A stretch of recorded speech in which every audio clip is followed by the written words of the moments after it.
સમગ્ર મોરબી જિલ્લો નસીબદાર છે. 118ની જન્મ જયંતિ ઉજવણીના ભાગરૂપે આપણા મુખ્યમંત્રી કાલે રાતે આવી ગયા હતા.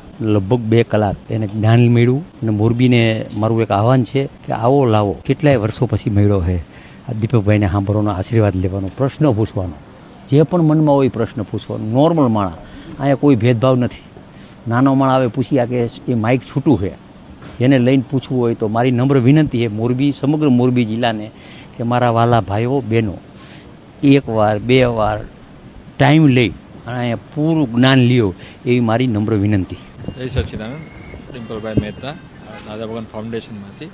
આપણે અહીંયા મોરબીના આંગણે સરસ ઉત્સવ એક ઉજવાઈ રહ્યો છે. આજે મુખ્યમંત્રી શ્રી ભૂપેન્દ્રભાઈ હાજર હતા અને 9 તારીખ સુધી અહીંયા ગોઠવવાનું છે. તો બાળકો માટે અને મોટાઓ માટે બહુ સરસ દુનિયા ઊભી કરી છે, જોવા જેવી દુનિયા. એમાં ઘણું બધું નવું જાણવાનું મળે એમ છે ને કેવી રીતે જીવનમાં જીવવું એવું બધું મળે એવું છે અને બધી વસ્તુ ફ્રી છે. તો જરૂરથી બધી જનતા, આખી મોરબીની અને આજુબાજુની જનતાને આવવા માટે ખાસ આમંત્રણ છે. જય સચિદાનંદ.